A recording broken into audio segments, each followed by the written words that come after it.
Welcome, my heart snugglers, to another episode. Today I brought a lovely friend of mine, Kyle, and he's going to share so much of his beautiful wisdom with us today. So if you could introduce yourself, Kyle. Hello, my name is Kyle. Thanks, Lexi, for having me. I'm a human. I'm from the Pacific Northwest. I've been a musician my whole life, and I have my own unique path of healing. And Lexi, actually, you've been such an important part of that with your group that you launched in 2020, like at the beginning of COVID. Like that was like my introduction to you, and you've been such an important part of that for me too. Oh, so fun. I can't believe it's only been a year. It feels so much longer. It really does. God, it feels like I've known you for this entire life. I know. So today I wanted you to talk about how you've healed your masculine through your feminine and what that journey has been like for you. Started off kind of as I would say most men do worldwide, where I have feminine aspects of myself, yet I was super afraid of approaching those because of societal implications of men exploring femininity. Actually, I think I was just remembering this today. My greatest fear was that if I explored my femininity, then I would be labeled gay.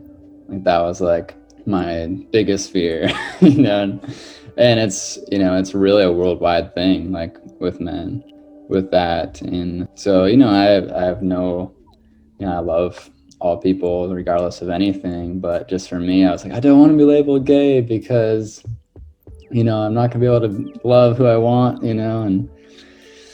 and like being bisexual and sensual and polyamorous, those were all things that I couldn't admit before, and I was kind of living in the shell. And what ended up happening is that I'm a musician and I'm a songwriter, and I was recording a really meaningful album, and I really needed to connect with the deepest parts of myself in front of the microphone in the studio just to serve the songs and what they're about.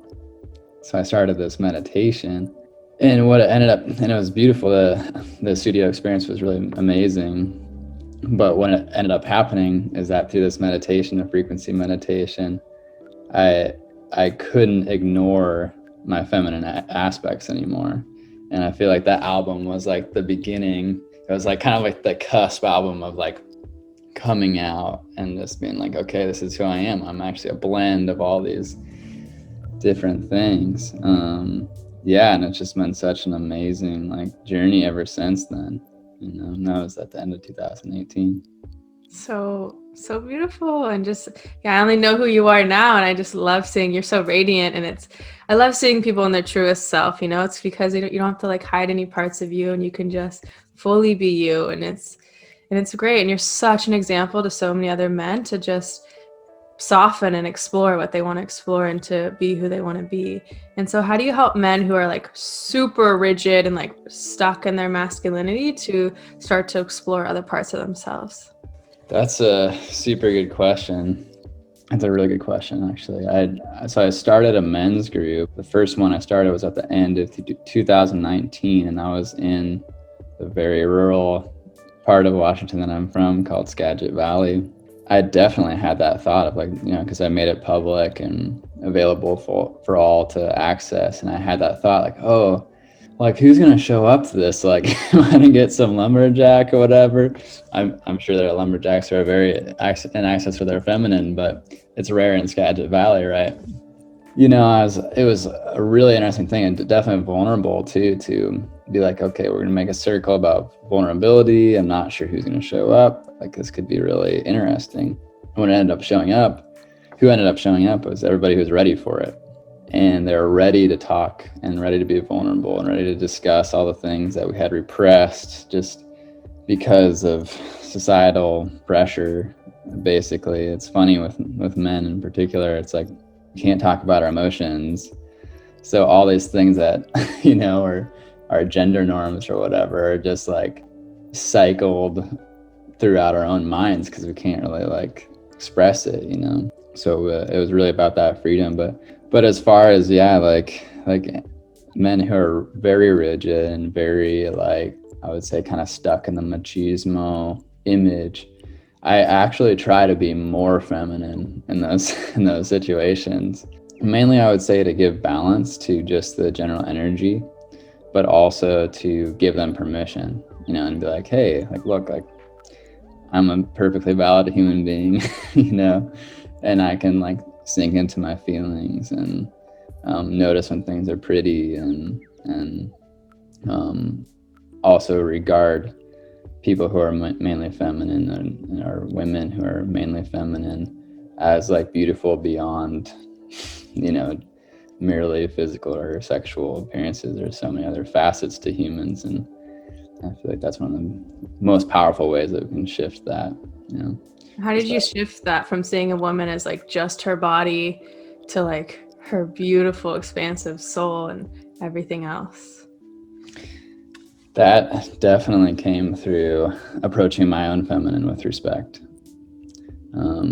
Because before I was totally in objectification, because I was repressing that part of me. Like I was like not really giving or listening to that part of myself. So I wasn't really able to listen to the feminine outside of myself.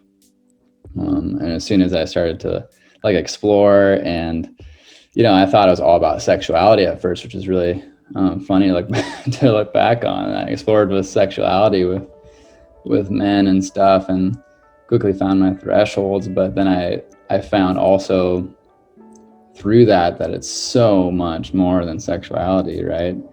And so now one of my favorite tools that I've gained through this is just like being able to address which attractions I have to people, because I am very attracted to women in particular. Yet it's really important for me now to be able to say, to feel into my attraction. It's like, well, I'm attracted to them, maybe romantically, maybe sexually, but maybe not like spiritually or emotionally or something like that. So then that gives me a chance to kind of assess that attraction. It's like, is that something I actually want to pursue?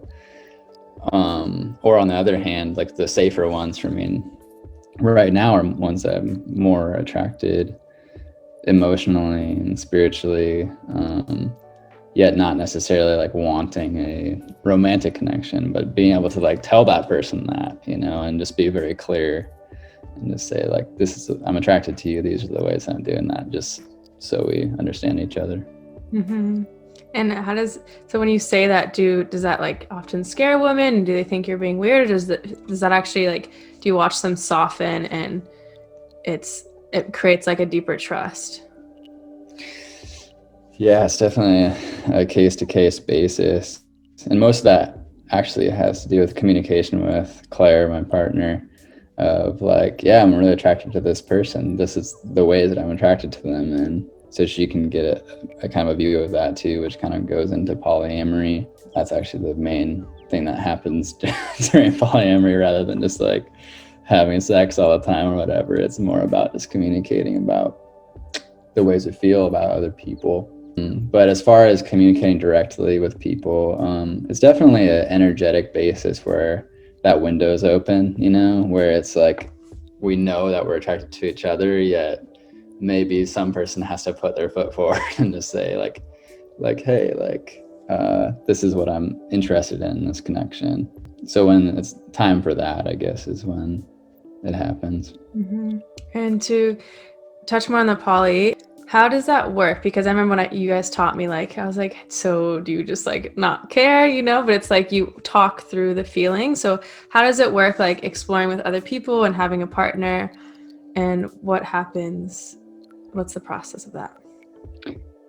Yeah, that's another really good question. Poly is as unique as each individual human in the world, for sure. Like, so we're in partnered poly. So, basically the way that has looked has changed so much through our relationship. We've been together for 2 years. I started as Claire's like secondary lover, and then I quickly became primary because we noticed our cosmic connection that is still happening. And so what poly looks like inside our relationship 99% of the time is, you know, when a connection happens, which is inevitable with somebody else, we talk about it and we feel into it and we give it a lot of time and feelings and discussion and stuff like that first. At first I was really scary because I didn't know if she was gonna like leave me for somebody else or something like that, which is, you know, if that's meant to be, then that's meant to be. It'd be really painful, yet it's kind of also clarifying at the time. But instead we usually resort to really precise communication, and it's allowed us to understand each other a lot more and grow a lot more, as far as just being honest, like really radically honest about the way we feel. And that's my favorite part. It's like being able to do that. And then the other 1% is like actually playing with people if there's a sexual connection, if we discuss it ahead of time and really talk about it. And that's always challenging, definitely, especially if there's one person having a connection and the other person's not there. But the most fun we have is when we're both there and stuff, and being able to love people together. So Yeah. I remember I was like blown away 'cause, of course, I originally just thought it's like you just get to have sex with whatever you want and you have like somehow no attachment. And I'm like, I don't understand how this works, but it's actually so beautiful that it's just honest communication. And I think that is so important too, what you said, that it's inevitable we're going to be attracted to other people. Like it's not humanly possible to not be attracted. And so I think it's so beautiful when you can speak that out to your partner, even if you're not in poly, just to like say it like, hey, I'm attracted to that person, you know, and like diffuse all that. I don't know, like just holding back your truth just never feels good. totally, yeah. And these people that we're attracted to, there's definitely a reason why, you know. And I used to confuse that, like before I was able to communicate about it, I used to confuse it for like, oh, well, I'm supposed to be with them like romantically or something or whatever. Like that, I think that's pretty much what I meant. What I thought all the time. It's like, oh, if I'm attracted to them, that means that like I'm not supposed to be with the person I'm with. And I just go toward this person, which is, you know, I think it's very limiting because, you know, and it's mainly limiting yourself. But I would say like the cool thing about it is that we get to engage. Most of the time what happens for me, actually, like I'm attracted to people a lot. I'm a really open person and like really like dive into the heart talk like as soon as possible.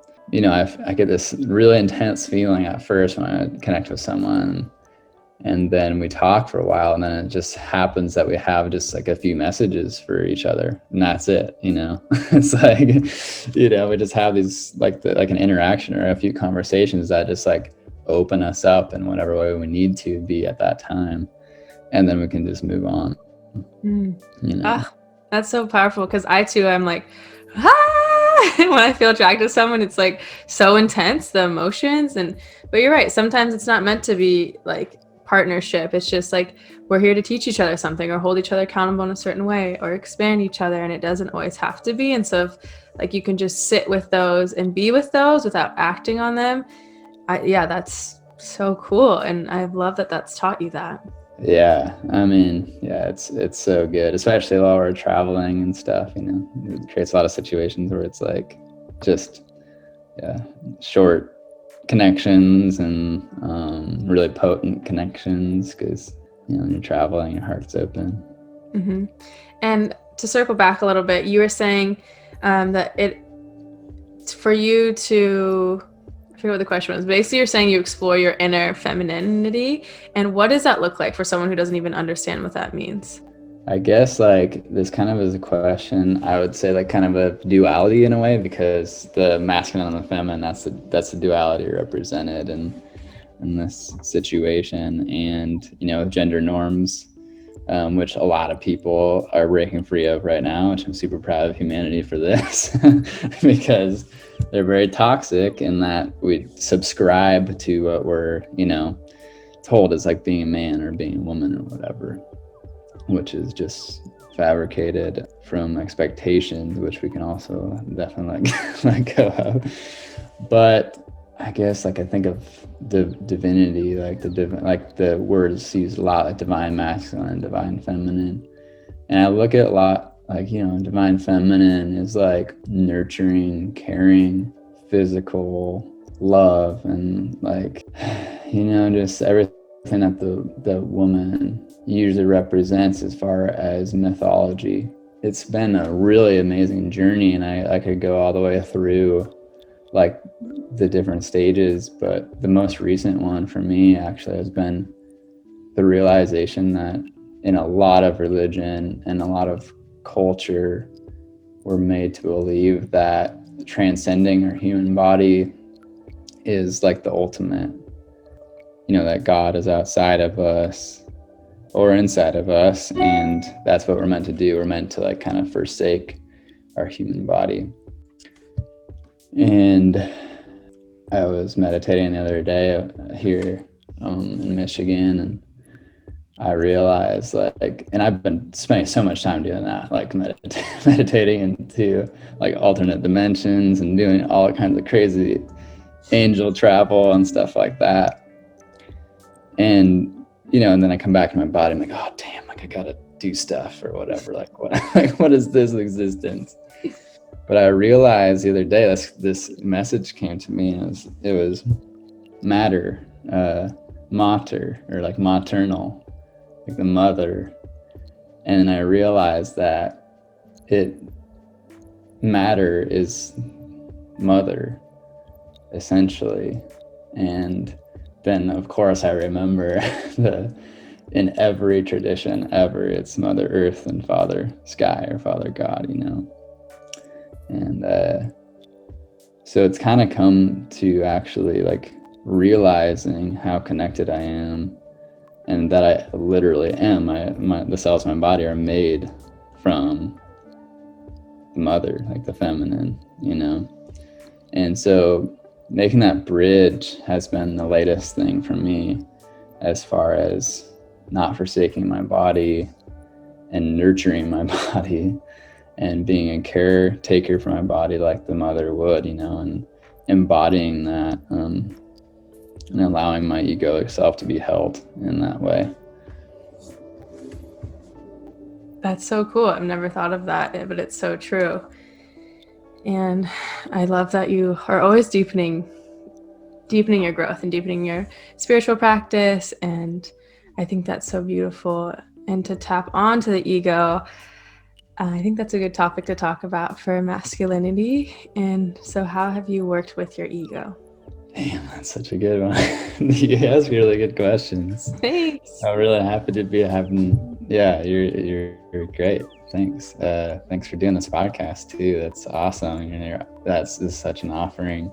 The ego for me, that's another thing too. It's like kind of funny. It's like a lot of religion and spirituality is about forsaking the ego, or, especially in like Eastern tradition, it's like, you're essentially leaving your ego behind and going forward. But lately, another realization I've had after a long time of meditating in hopes to like eradicate my ego, which just creates a constant battle, of course, as anybody who's tried to do that can find, but is that the ego is the child, like we're here. And like I think inner child work, which is something that I've lightly touched upon myself, a lot of people have done a lot more with because of what their healing needs to be. But it's like our connection with that and what we're doing with our ego, essentially. I mean, this is just what has come to me most recently, is creating a bridge between heaven and earth with our ego. The amazing thing is that the ego is such a beautiful co-pilot for this life, and like we can decide with our ego, and it's such an amazing tool. We can envision and realize and work and put our hands in the soil, so to speak. I feel this pretty deeply, that 90% of the time that it's there, it doesn't need to be.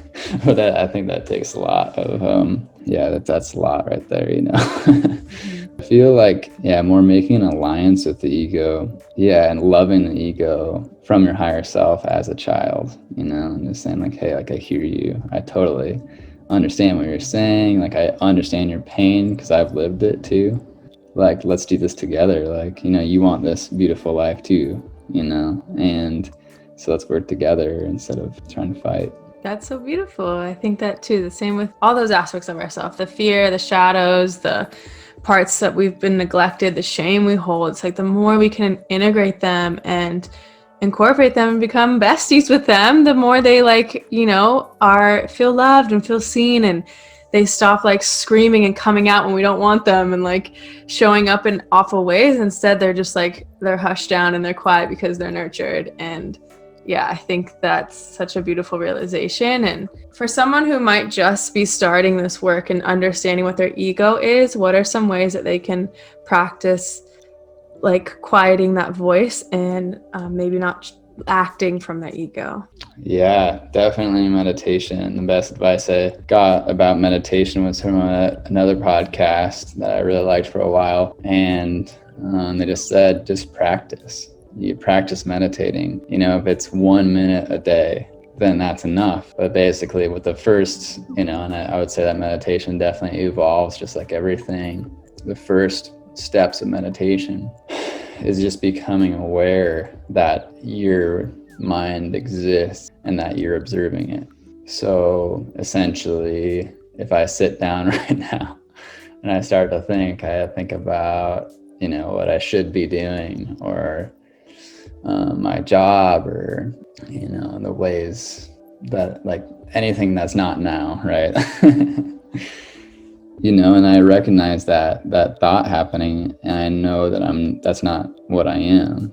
What I am is totally eternal, and I'm embodying this life right now. But those thoughts are just essentially they're tools. They're meant for something, but we can also be aware of the way that they're impacting us negatively on a regular basis. And I think that's just the beginning. The beginning journey is just like being aware and just seeing it and like noticing that it exists, because then that just starts the whole like noticing like in every facet of your existence, like what the ego is up to, whether that's bad or good, or if you don't have any judgment of it whatsoever. Yeah. Something I just remembered was a conversation we had, I don't know, probably a year or two ago or I guess it's only been a year since I've known you, was when you were talking about how your last relationship, you were kind of dating her and you knew it wasn't right. And like that journey of like holding on to something when you know it's not meant for you. Yeah, damn. Yeah, I've had a few relationships like that. Definitely. It's like,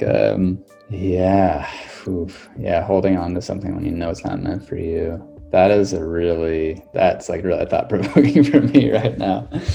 Actually, yeah, because that can go on so many levels, as deep as having any identification with anything in your life. Like, I'm a artist, or I'm I love in this way, or I love these types of people, or I live in this town, or it can go as deep as like I'm a human or whatever, as far as that. But I feel like the opposite of that is surrender. The opposite of attachment is surrender. And I feel like that's some of the best advice I've ever gotten too, is like learning how to surrender and like surrender identification. That's a really interesting one. Yeah, when you know. Yeah, and I think it kind of goes along with Brene Brown a little bit as well when it comes to like courage. If you're surrendering something you've identified with that is making you vulnerable to whatever might come in next, and a lot of times it's just more like true power, and a lot of times we're afraid of our power, so we kind of identify with something that's keeping us in a certain place. But the courage, where courage really comes in, is when you recognize what your heart is saying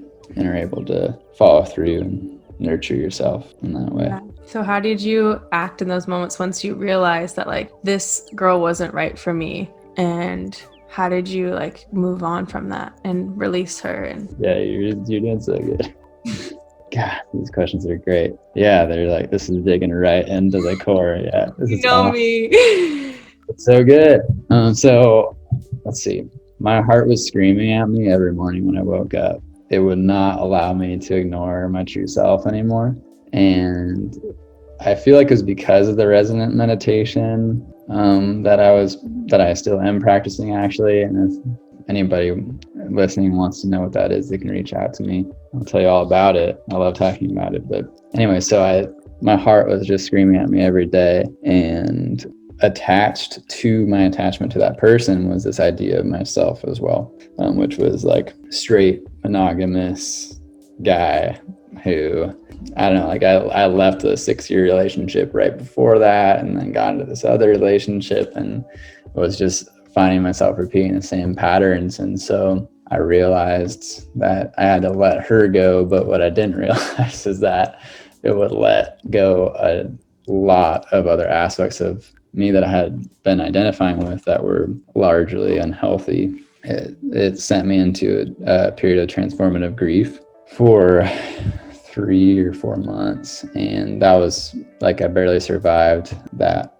What did that look like? I was suicidal. I mean, not in practice, but just in thought. I didn't want to live through that pain. It was like basically like everything that I had ignored or brushed under the rug or whatever. I actually kind of like the river allegories most, and it's like it was like a log jam, you know. And it was like the town that I had built off of this lie was below this river, and there was a log jam up on the upriver, and then all of a sudden it was all released, you know, and just destroyed the town and destroyed like all these self-image things, you know.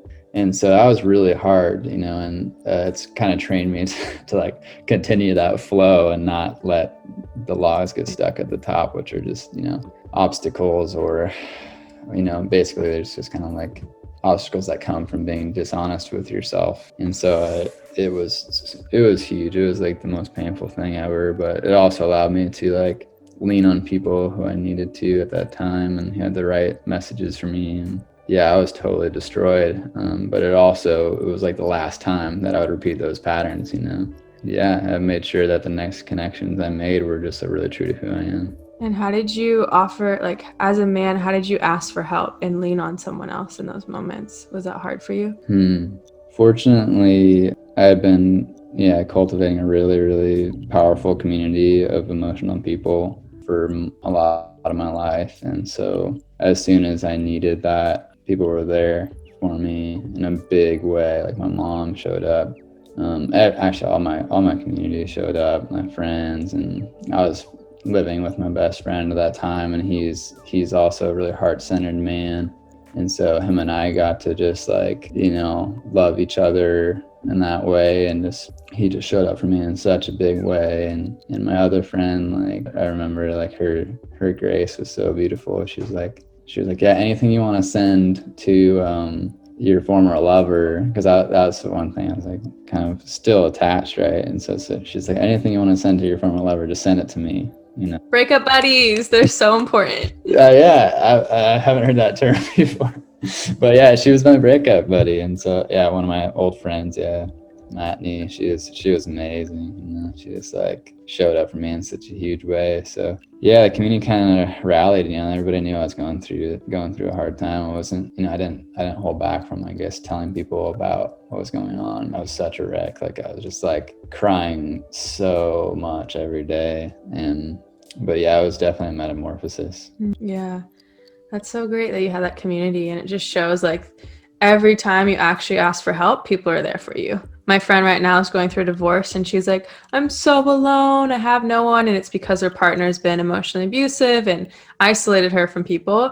And I was like, honey, like, you have support, all you have to do is ask. And then she was forced in a situation with divorce stuff anyways, where she had to for child support, and she was like overflowed with how many people helped her. Like so many people stepped up and came in and wrote these letters for her. And I was like, yes, like all you have to do is ask for help. And it's not a man or a woman, because anyone struggles with asking for help if they haven't done it before. And I think it's just such a beautiful reminder that people want to support you. They just need to know that what you need, or like that you are able to receive it. Well, yeah, and that's totally, and I think that's another testament to being vulnerable, you know, and just like, opening that up, because like 99% of people, like no matter what, are gonna just like, oh my God, I know what it's like to be in that situation, you know? Yeah. Hmm. Yay to vulnerability.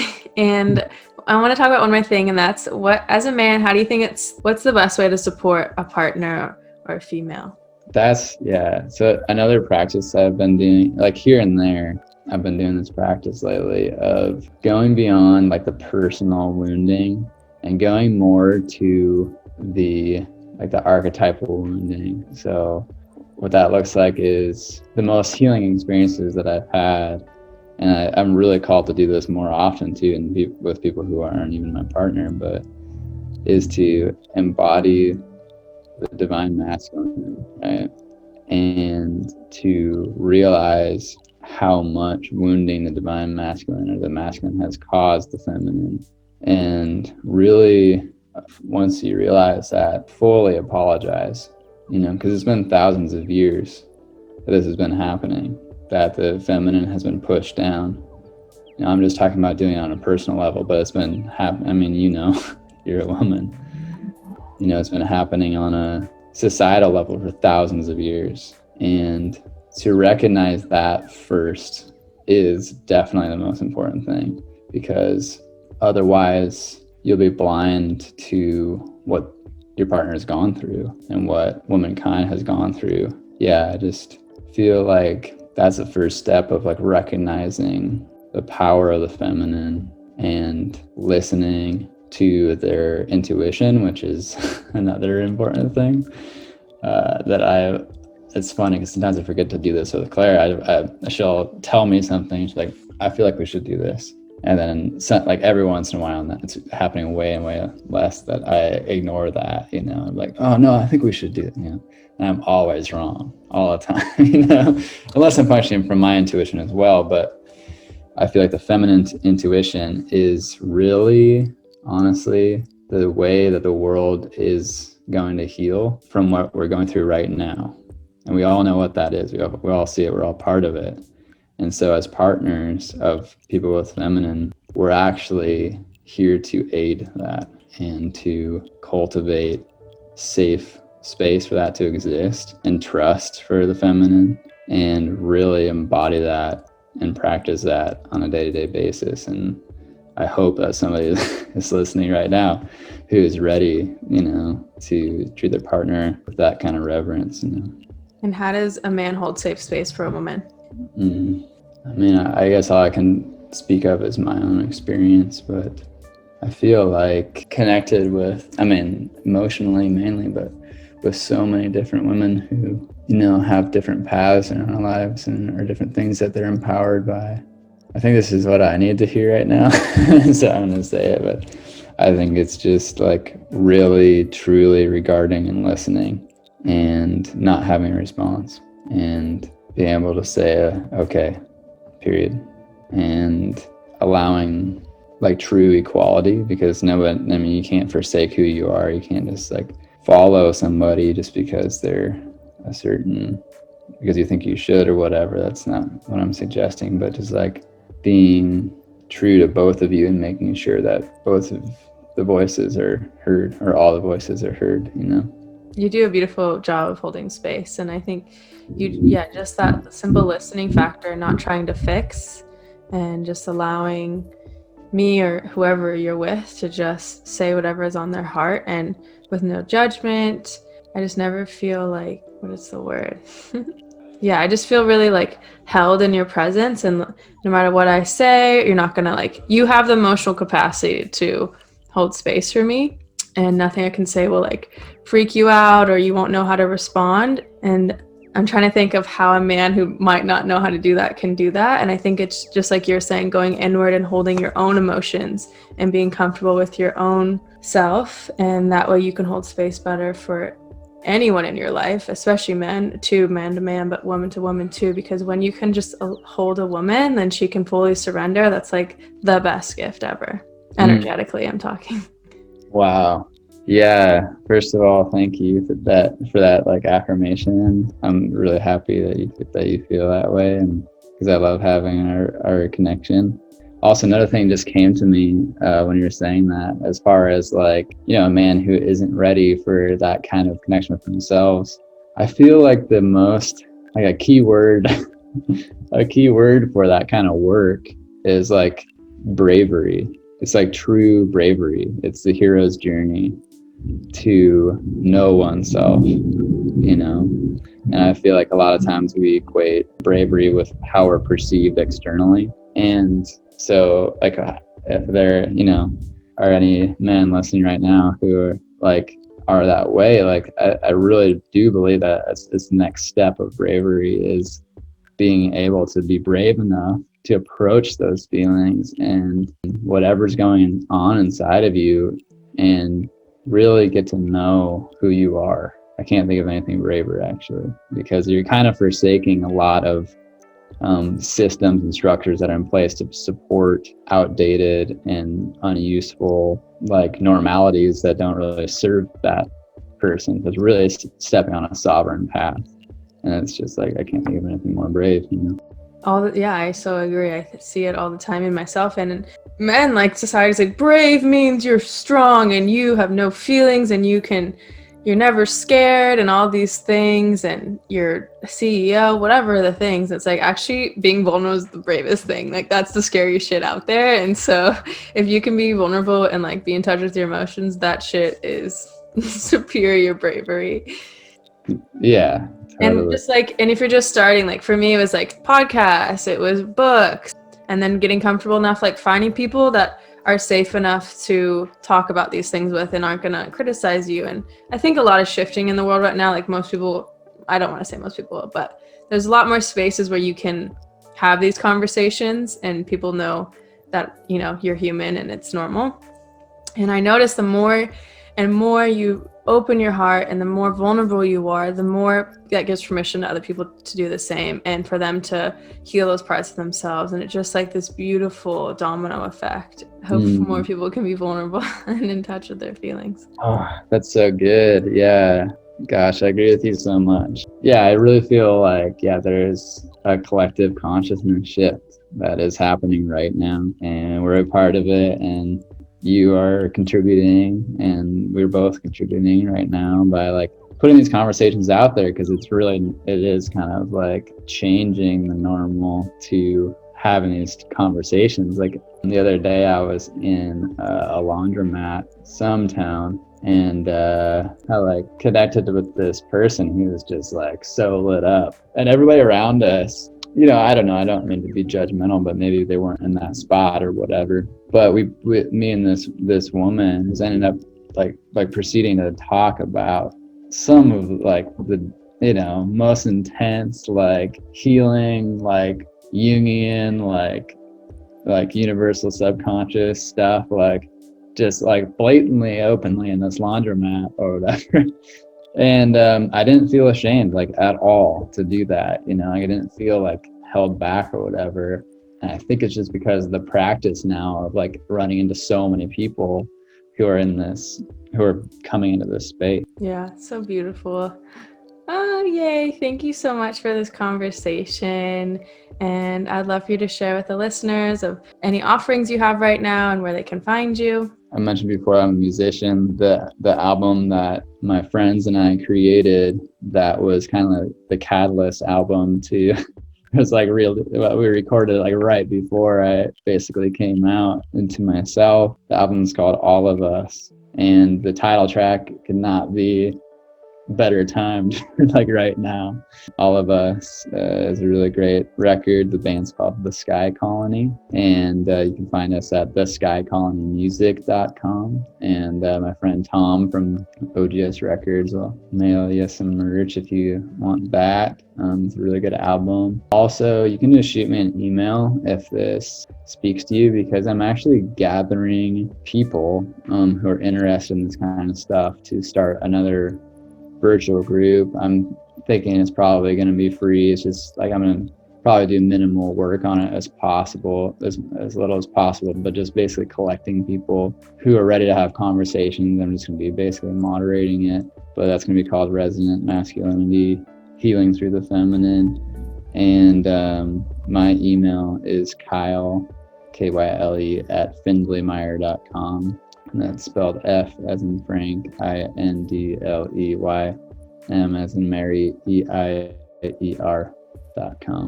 Beautiful. I cannot wait to hear about that. That's such a magical thing. And we need more men's groups because it makes me so sad. Like hearing when men are going through hard times, they don't have anyone to talk to. Like as a woman, I have like 50 people I can call and they'll be there right way to like hold me. But there's not enough spaces for men to have that. So I'm so proud of you for doing that and being a change maker and leader. Yeah, thank you so much for having this conversation with me. I love you. Love you too. And if you guys enjoyed this episode, I would love if you would leave a 5-star review and share with any of your friends that could help use some of this heart snuggly magic and Kyle's beautiful guidance. Have a great day.